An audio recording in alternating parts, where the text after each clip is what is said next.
Are you looking to put your products in front of millions of customers? Then Walmart Marketplace is for you.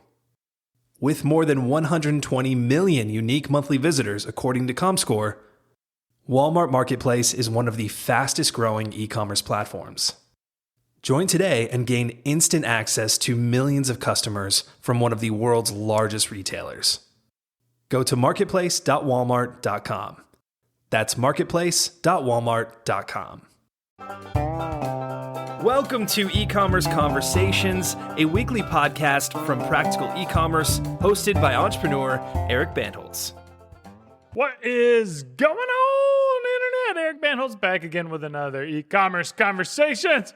Hope all is going well on the other side of the Internet. On the other side of the Internet from me is no one, or you.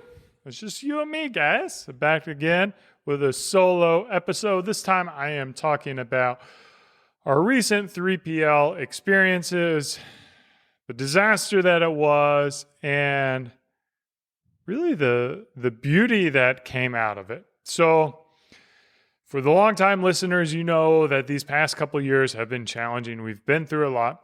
It feels like we are at the end of that. It feels like there's light at the end of the tunnel, or the last domino is kind of falling. Everything's kind of lining up and setting us up to really see success in the future. For those who haven't listened to episodes, or this is your first episode, long story short, for the first time ever in 2023, we had a significantly negative year, a down year. We lost target. So we saw a dramatic drop in our revenue. In addition to that, our marketing channels, which we leaned heavily on, organic marketing, were not effective. So scaling down a business is not as fun as scaling up a business. But actually the problems are kind of the same. We identified that the fulfillment partner who we were working with, when we had Target as one of our customers, was no longer the right fit for us. We needed to find the right size fulfillment partner. They served us well, and I have nothing bad to say about our previous fulfillment partner who was in Texas. But the price point and what we needed out of them to be able to service both Target and wholesale was no longer needed. So we have simpler needs, so we're looking for a more cost-effective solution. I always knew that moving warehouses was going to be a giant pain in the butt. With Target, we had a lot of unsellable products. So it kind of presents an issue when I go back to like scaling down a business is a lot more challenging than scaling up a business. So we have pallets and pallets and pallets of products that we couldn't move. We attempted to heavily discount those products on Amazon, sell them through Amazon. I didn't necessarily want to sell it through, like TJ Maxx and stuff like that. Our products do have a shelf life.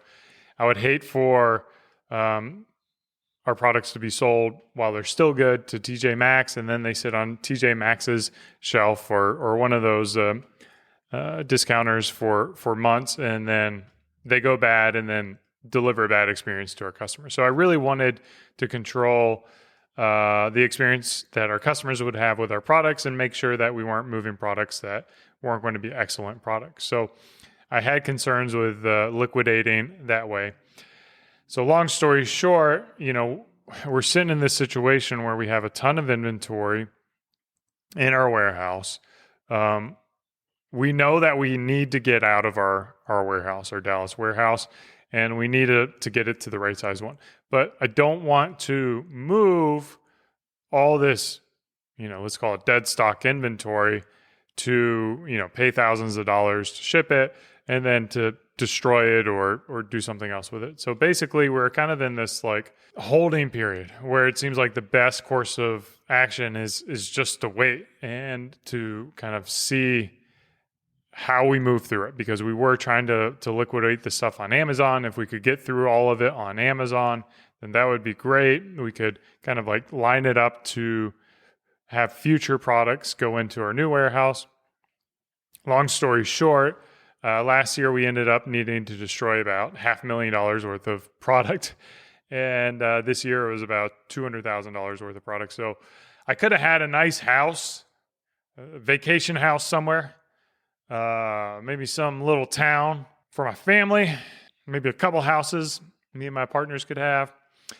But alas, I've got products that just got created and destroyed. So that is the joys of a CPG business, is, you know, the challenges of products. Fortunately, some of you guys have products that never expire. You can have forever. But even if they don't expire, like, you know, dead stock is dead stock. If you can't move it, you can't move it. And then at a certain point, it becomes vintage, I guess. But the carrying costs of those products end up being higher than what they're going to be worth. You know, paying to store it for 5 years or 10 years or however long you need to store it is not going to be an efficient use of your resources either. So we got to that point. We destroyed a bunch of stuff, cleared it out. We went from, God, I feel like we had like 200 pallets of inventory. We got it down to, I think we're currently sitting between like 30 and 50 pallets of inventory. So we leaned out a lot in this process. We found when looking for a new fulfillment partner, we wanted to find one that was close to our primary manufacturer. We have a few different manufacturers, but one of them is producing the majority of our products. And we foresee like just consolidating our supply chain so that there is a shorter time period between when a product gets manufactured and then when it ends up in our warehouse, and then it gets shipped out to our customers. So we narrowed our focus down to warehouses that were within a 15-minute drive from our manufacturing center. We went up there. It was up in Milwaukee. We went up there. We toured the factory. They were a larger operation. They had plenty of space. They had plenty of other e-commerce businesses who they were working with. And when we got our quote from them, they showed us the savings that we would expect to pay. They didn't seem like it was too far out of left field. It didn't seem like it was too good to be true. It seemed like the prices that they were going to be able to charge us made sense. So after identifying that the 3PL was going to need to change for us, which probably took about 18 months to move from our Texas fulfillment center, we searched a bunch of different 3PLs and ended up selecting this one in Milwaukee. We made the move. Now, I would say like the onboarding experience was relatively good. I think they offered to help pay for the cost of shipping the inventory to them. That saved a couple $1,000s. I don't think they ate the entire cost, but they did like half the bill or something like that. So we paid a couple $1,000s. This is for anyone who's never moved warehouses before in e-commerce. It's absolutely terrible. Our strategy, how we do it, is we basically split our inventory in half. We send half of it to the new warehouse, and then we continue fulfilling from the old warehouse until the new warehouse gets onboarded and set up. We went through that process. I flew my operations manager up to Wisconsin while they received all this stuff, while they set it up to kind of answer any questions, and we got set up. This is when major problems started happening with our new 3PL in Wisconsin. So unfortunately, our exuberance quickly got replaced with issues.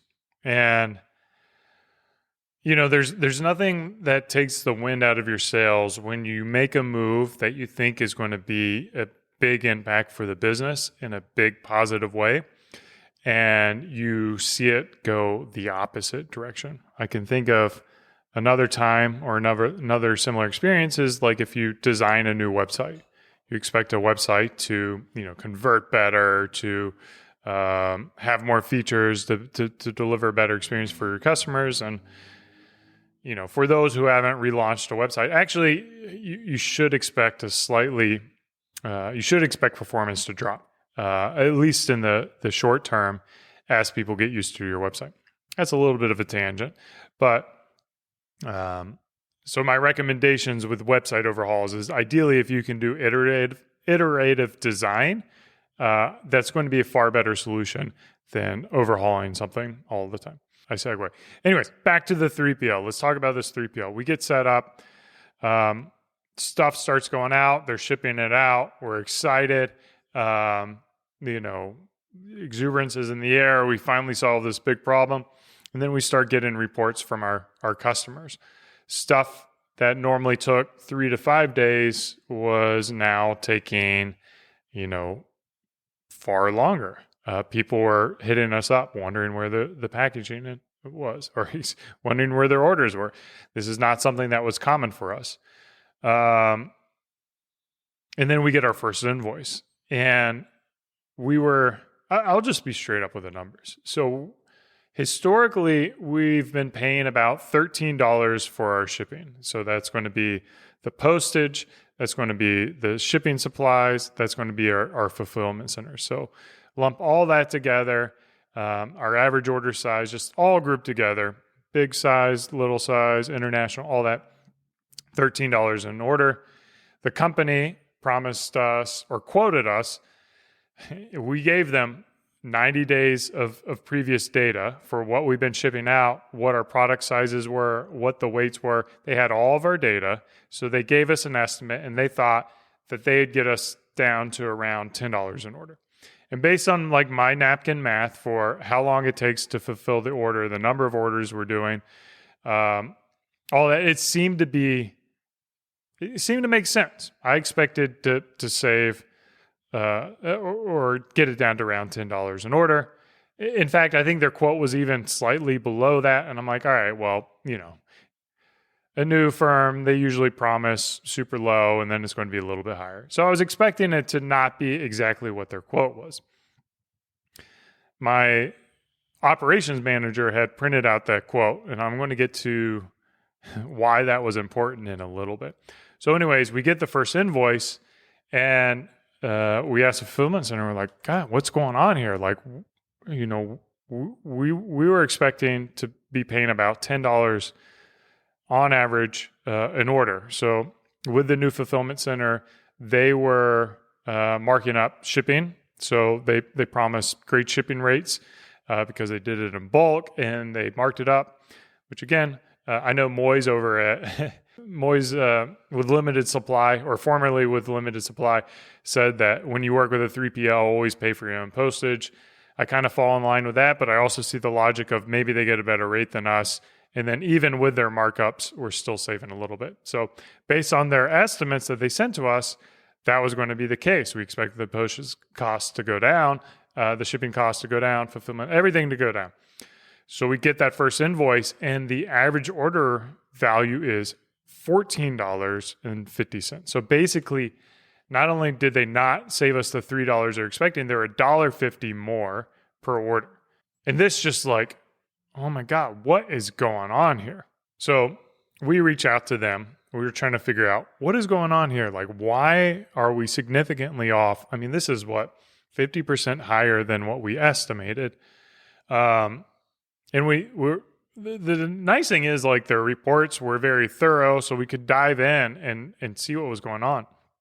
And what I noticed is basically imagine, one of our products is a 4-ounce bottle that's probably about 3 inches tall and 4 inches wide. They were putting our products in boxes that were just absolutely way too big. So something that should be a smaller size and a smaller rate was not right. So we identified that as one of the major issues. So we had a major issue in that they were not packaging them in appropriate boxes. That was driving up the cost significantly. We had just like astronomical postage rates for tiny packages. or for us, like normal size packages. Second issue we experienced was just the care in packaging. It felt like once we identified these issues, we're like, well, like work with us. Let's try to figure this out. Let's figure out how to get it cheaper. We do something unique where we have, at the time we had the pumps and the closures included separately so people could order it without a pump and have, one less thing to throw away if they're reordering the stuff.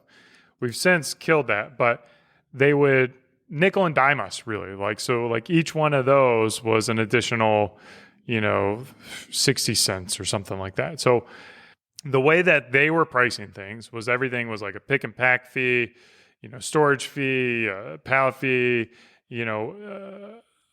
order fee, all these little fees. And they just added up to the point where, for us, the average order was high. And then we called them out. We said, man, this is way off from what we're quoted. And the customer service person is like, no, I'm pulling up the quote here, and it looks like our quote is, what we said it was.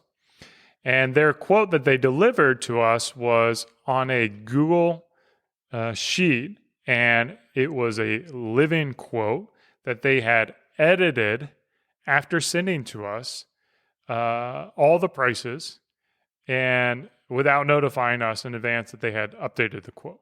To me, I've never had an experience like that before, where after a quote has been delivered and agreed to, that they come in and they edit the quote.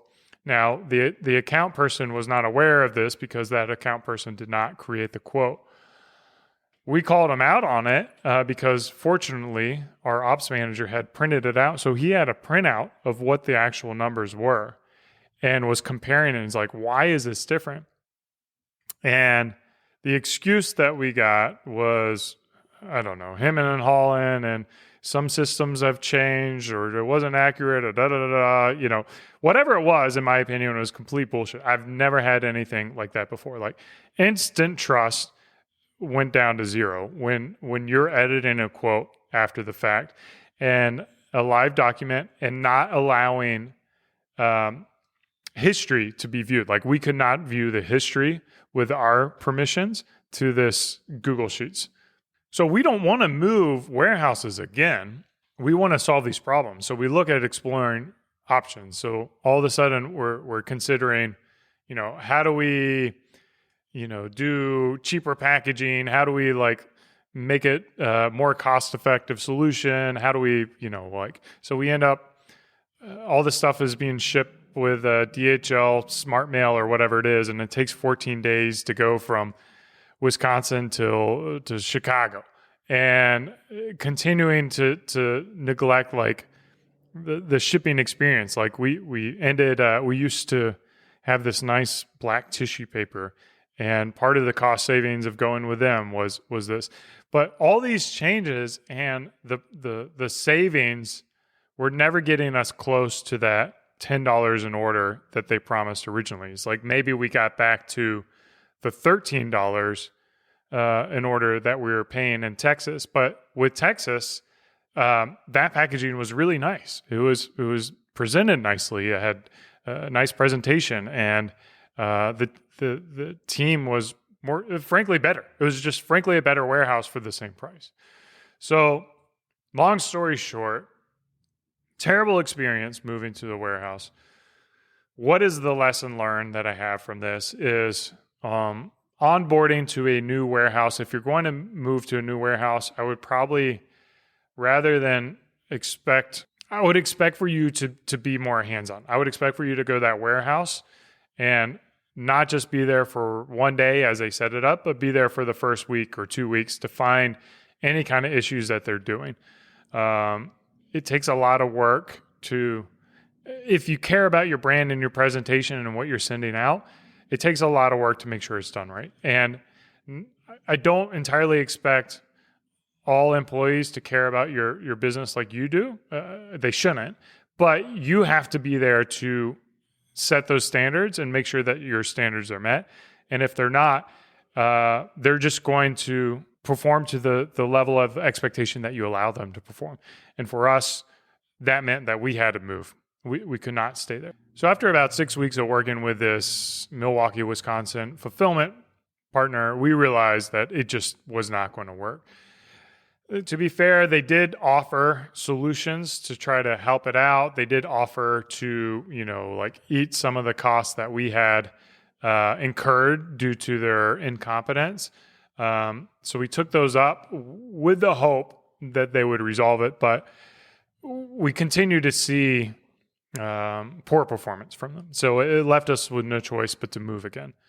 Fortunately for me, being in this space, I've developed a lot of relationships over the years, and one of my friends has extra space in his warehouse, and he's willing to effectively send out Beardbrand products along with his product. So our current 3PL is almost like a hybrid between us doing it ourselves and working with another business. I wouldn't really call him a 3PL at this point, because that's not really his purpose, is acting as a warehouse and 3PL, but he is a third-party logistics. So we worked with him, and we were able to work out a deal that hopefully is beneficial to both him and us, but it's back here in Texas. So we did the same thing again, where we split half of our order. Unfortunately, the Wisconsin warehouse continued to be incompetent. They didn't ship the right items that needed to be shipped. And in fact, if you go to my Twitter feed or X feed, I'm going to post some photographs of what the shipment looked like, the final shipment looked like, and how much or how little care they put into packaging it as they send it on their way. I'm sure it's not the worst thing that's ever been shipped before, but it was not indicative of the type of quality we expect at Beardbrand. We have learned our lesson, though. With the new experience, we have our operations manager pretty much going up to the new warehouse multiple times throughout the week. It was there in advance as the orders came in, was there working with the pickers and packers to ensure that we're delivering things to the standards that we have, trying to find opportunities for improvement, trying to source higher quality materials for the unboxing experience, and really just like delivering that in-house experience with a really closely aligned partner.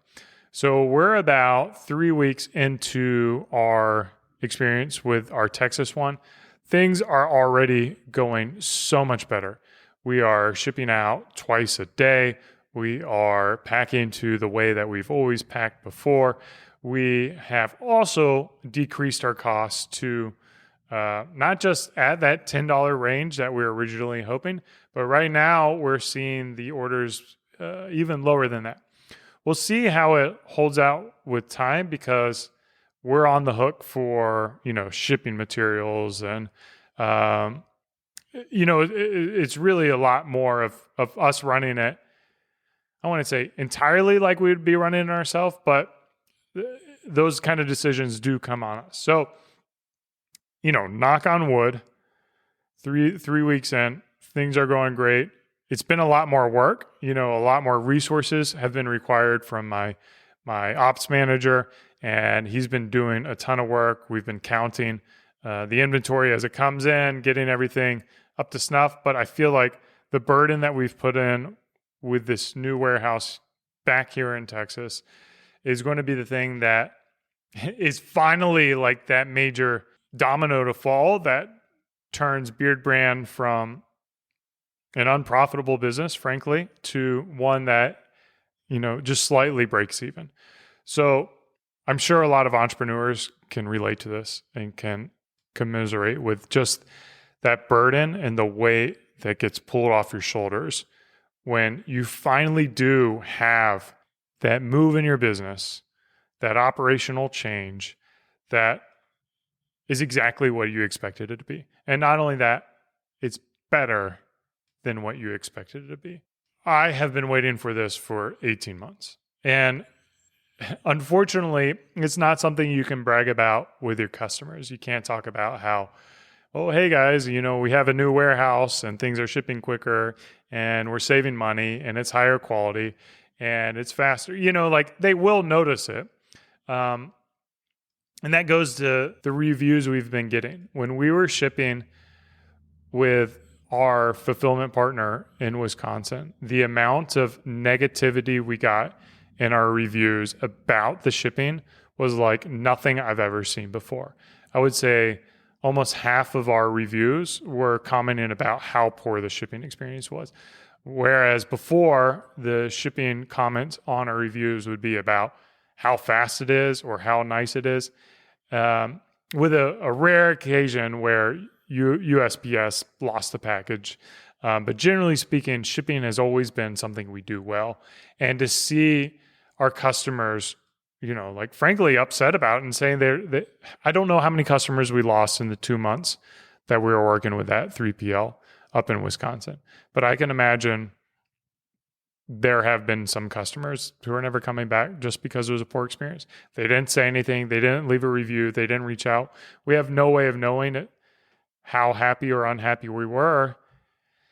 And that pains me because that we deliver on an experience that is not a Beardbrand experience. But through that challenge and through that turmoil and through those experiences, we are a better company. And we have set ourselves up to be with the partner we need to be at for the company of our size. The smaller company that we are, a little bit more agile company, a closer company that we can have a hands-on touch point to, and a company also that really represents the values that we represent. We make decisions based around our core values of freedom, hunger, and trust, and we try to find partners who live that way. And the way that our current partner communicates and interacts with us and bills us, frankly, is much more in line with our values than previous partner. So I was talking with my bookkeeper this morning about the invoices we're getting from our new 3PL. And basically, this single change in our operations takes the company from a business that had an uncertain future, an unprofitable future for sure, to one that is now sustainable. And that means we should consistently be making more money than we spend. There's going to be some losses here in the future, some hiccups, some damaged products, some things that happen. But overall, we should be kind of above the break-even standpoint. And what's exciting is like moving out of this dog, like abused dog in the corner type of leadership to, having a little bit room to breathe. And we get to shift the business from, unprofitable to sustainable, and then from sustainable back to thriving.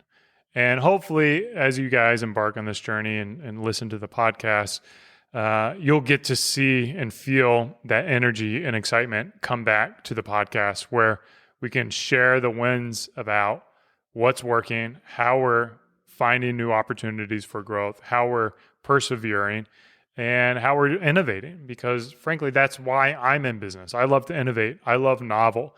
I love launching new products.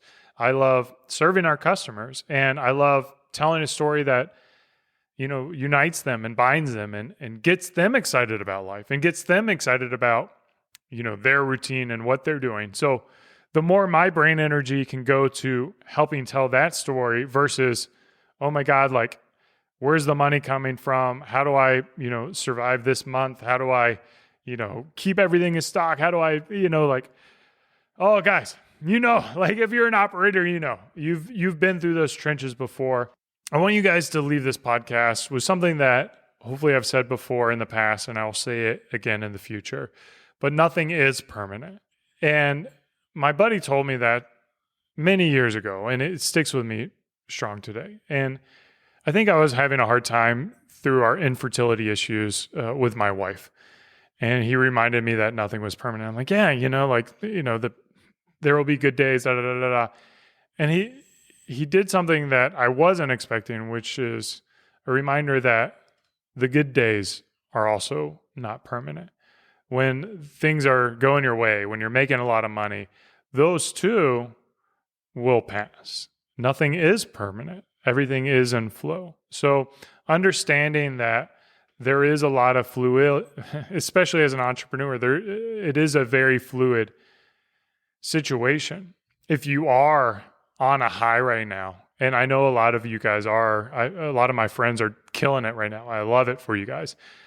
Embrace that, soak it in. Like, do not, too often in the entrepreneur trap, you can be on this rocket ship and still not be satisfied with the growth that you're having. Or you'll look at somebody else and you'll see how great they're having it compared to you, and it will feel like it's not great. But I want you to, as much as possible, live in the present moment.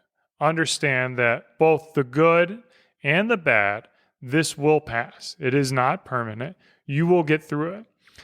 If you are one of those companies that's not killing it right now, think about, is it permanent? Is the first thing I ask. And I say no. And it's like, well, what do I need to do to make sure that it is not permanent? What do I need to do to change it? So instead of just worrying about everything going to shit, you start to think about, what is the system and those steps that I need to take to get out of here? And then once you understand that, you realize you have a roadmap for growth. You have a roadmap for excellence, and you have a roadmap for success. Hope all is well on the other side of the internet. Thank you for listening to me rant and rave about my 3PL experience. I don't know how exciting this one was for you guys. Catch you on Twitter. Look at those photos. Cheers. And keep on growing.